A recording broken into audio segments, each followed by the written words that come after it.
चतुर्थ पाठ भावेन भावः क्रियया क्रिया या पाठाच्या 8व्या सुभाषितामध्ये आपल्याला द्विरेफाची कथा सांगितली आहे. द्विरेफ म्हणजे भुंगा. भुंग्यासाठी संस्कृतमध्ये भ्रमर हा शब्द आहे. या शब्दामध्ये 2 र येतात, म्हणून द्वि म्हणजे 2, रेफ म्हणजे रकार. ज्या शब्दात येतात तो शब्द भ्रमर, भुंगा असा द्विरेफ शब्दाचा अर्थ आहे. या सुभाषितामध्ये हा भुंगा सायंकाळच्या वेळी एका कमळामध्ये मकरंद रस प्राशनासाठी जाऊन बसला. सायंकाळी सूर्यास्त झाल्यावर कमळाच्या पाकळ्या मिटल्या. आता हा भुंगा कमळामध्ये अडकला. आता त्याला बाहेर येता येत नाही. खरं म्हणजे भुंग्याकडे लाकूड सुद्धा पोखरता येईल असे सामर्थ्य असते, परंतु तो भुंगा कमळाच्या नाजूक पाकळ्यांना पोखरून बाहेर येत नाही. काय बरं कारण असेल? हो, त्या भुंग्याला ते कमळ खूप आवडतं आणि म्हणून आपल्याला आवडणाऱ्या कमळाला इजा पोचवण्याची त्याची इच्छा नसते. आणि म्हणून तो भुंगा काय विचार करतो? पहा सुभाषिताच्या पहिल्या पंक्तीमध्ये, रात्रीही गमिष्यती.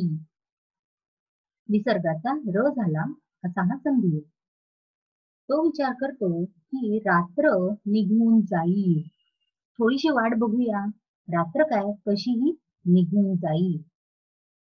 भविष्यती सुप्रभातम, आणि मग छान पहाट होईल. भास्वान उदेष्यती, पहाट झाल्यावर थोड्याच वेळात सूर्य उगवेल. आणि सूर्य उगवला की कमळ फुलतं, म्हणून हसिष्यती पंकज श्रीही. पंकज म्हणजे कमळ, पंक म्हणजे चिखल, त्यात जन्मणारे पंकज म्हणजे कमळ. श्रीही म्हणजे सौंदर्य, कमळाचे सौंदर्य हसेल म्हणजे कमळ उमलेल आणि त्याची शोभा खुलून दिसेल. अर्थातच कमळ उमललं, त्याच्या पाकळ्या उघडल्या की मला मुक्त होता येईल, मला बाहेर पडता येईल, हा आशावाद इथे या भ्रमराने व्यक्त केला आहे. परंतु जसं माणूस ठरवतो तसं होतच असं नाही. कमळाच्या पाकळ्यांच्या आड अडकलेल्या भुंग्याला सुद्धा हे ठाऊक नाही की तो जसा विचार करतो आहे तसेच घडेल असे नाही. कारण इत्थम विचिंतयति, जेव्हा अशा प्रकारे विचार करत होता कोण? कोशगते विरेफे. कोशामध्ये म्हणजे कमळाच्या आतमध्ये, आतल्या भागामध्ये अडकलेला भुंगा जेव्हा असा विचार करत होता तेव्हा हा हंत हंत, अरे रे, नलिनी गजाहा उज्जहार. ती जी कमळाची वेल होती, ज्याला हे कमळ फुललेलं होतं, ती कमळांची वेल गजाहा हत्तीने उज्जहार उपटून टाकली. आणि हत्तीने ती वेल उपटल्यामुळे आता ते कमळ पहाटे सूर्योदय झाल्यानंतर उमलणार नाही आणि रात्र जाईल, पहाट होईल, सूर्य उगवेल आणि कमळ उमलेल अशी वाट बघणारा भुंगा आतच अडकून राहील. त्याच्या सुटकेचे हे जे मार्ग त्याने विचार केलेले होते ते हत्तीच्या कृतीमुळे एका क्षणात नष्ट झाले. म्हणजेच या प्रसंगातून कवीने माणसाला असं दाखवून दिलं आहे की माणूस विचार एक करत असतो, परंतु कधी कधी वेगळंच काहीतरी घडतं. आणि म्हणून माणसाने आशावादी असले पाहिजे. परंतु वेगवेगळ्या प्रकारची संकटे येऊ शकतात असा विचार करून प्रतिकाराचा मार्ग सुद्धा विचार करून ठेवला पाहिजे. या सुभाषितामध्ये विचिंतयति, कोशगते, द्विरेफे हे 3 शब्द सती सप्तमी मध्ये आहेत. आता विचिंतयति हा शब्दाकडे पहा. पाहून वाटतं की हा लट-लकार आहे. परंतु आपल्याला येथे सती सप्तमीची रचना दिली आहे. म्हणजेच हा शब्द सप्तमी विभक्तीत आहे. हा शब्द सप्तमी विभक्तीत कसा आहे? तर वि अधिक चिंत धातू 10व्या गणाचा उभयपदी. त्याचे शत्रू प्रत्ययांचं रूप विचिंतयन असं होईल. पुल्लिंगी सप्तमीचे एकवचन विचिंतयति. अशा प्रकारे या श्लोकाचा भावार्थ एकदा पाहू. रात्र निघून जाईल, छान पहाट होईल, सूर्य उगवेल आणि या कमळाची शोभा खुलून दिसेल अशा प्रकारचा विचार कोशात अडकलेला भुंगा करीत असताना अरे रे, हत्तीने ती कमळाची वेल उपटून टाकली. यानंतर आपण या पाठातील सती सप्तमीच्या ज्या वाक्यरचना आहेत त्यांचा विचार करूया. सती सप्तमीच्या वाक्यरचनेमध्ये सप्तमीतील शब्द वापरलेले असतात. ते शब्द एखादी क्रिया दर्शवित असतात. या क्रियेवर अवलंबून किंवा या क्रियेनंतर दुसरी क्रिया घडत असते आणि म्हणून एका क्रियेवर अवलंबून दुसरी क्रिया आहे त्याला भावेन भावः क्रियया क्रिया असे म्हटले आहे. पहा श्लोक क्रमांक 1. चित्ते प्रसन्ने भुवनं प्रसन्न.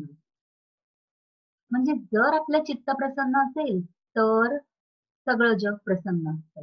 अशा प्रकारे पहिल्या क्रियेवर म्हणजे चित्ते प्रसन्ने यावर दुसरी क्रिया अवलंबून आहे. भुवनं प्रसन्नम ही क्रिया अवलंबून आहे आणि म्हणून या ठिकाणी सती सप्तमीची वाक्यरचना सोडवली की या दोन क्रियांना जोडण्यासाठी यदि तर्हि, यदा तदा, यद्यपि तथापि अशा प्रकारचे जोड शब्द वापरावे लागतात. आता या ठिकाणी यदि चित्तं प्रसन्नं तर्हि भुवनं प्रसन्नम अशी वाक्यरचना आपण करू शकू.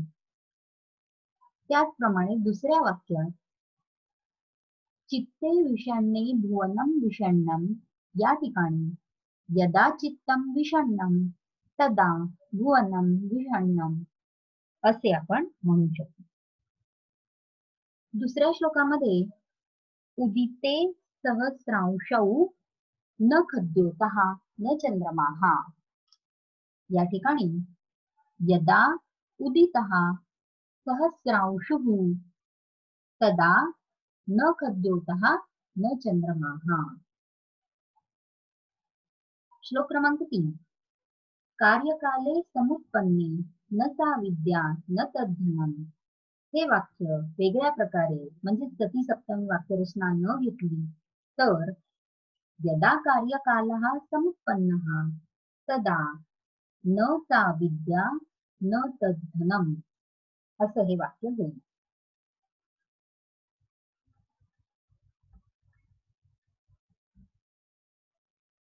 श्लोक क्रमांक 4. पथ्ये सती भेषज ग्रहणेन किम. या वाक्यात यदि पथ्यम सत तर्हि भेषज ग्रहणेन किम. किंवा असे दुसरे वाक्य पथ्ये असती भेषज ग्रहणेन किम. यदि पथ्यम असत तर्हि भेषज ग्रहणेन किम. अशा प्रकारे सती सप्तमी काढून आपल्याला वाक्य लिहिता येतील. प्रदीप्ते गृहे न कूपखननम युक्तम, हे सती सप्तमीतले वाक्य. यदा प्रदीप्तं गृहं तदा कूपखननं न युक्तम, अशा प्रकारे लिहिता येईल. गतेपि वयसी ग्राह्या विद्या, हेच वाक्य. यद्यपि गतं वयः तथापि ग्राह्या विद्या, अशा प्रकारे आपल्याला लिहिता येईल. श्लोक क्रमांक 7. यत्ने कृते न सिद्ध्यति, यद्यपि यत्नः कृतः तथापि न सिद्ध्यति. श्लोक क्रमांक 8. विचिन्तयति कौशगते द्विरेफे गजः नलिनीम् उज्जहार, यदा विचिन्तयन् कोशगतः द्विरेफः तदा गजः नलिनीम् उज्जहार. अशा प्रकारे या सर्व श्लोकांमध्ये आपल्याला सती सप्तमीची वाक्यरचना दिसते. या सती सप्तमीच्या वाक्यरचनेमध्ये सप्तमीतले शब्द आपल्याला एक क्रिया दर्शवतात, ज्या क्रियेवर अवलंबून दुसरी क्रिया त्या वाक्यात पुढे दिलेली असते. म्हणून सती सप्तमी ही वाक्यरचना जेव्हा आपल्याला बदलायची असेल, काढून टाकायची असेल, त्यावेळी आपण दोन क्रिया एकमेकांवर कशा पद्धतीने अवलंबून आहेत हे दाखवणारे यदि तर्हि, यदा तदा, यद्यपि तथापि अशा प्रकारचे जोड शब्द वापरतो आणि सती सप्तमीचा अर्थ त्यातून व्यक्त करतो.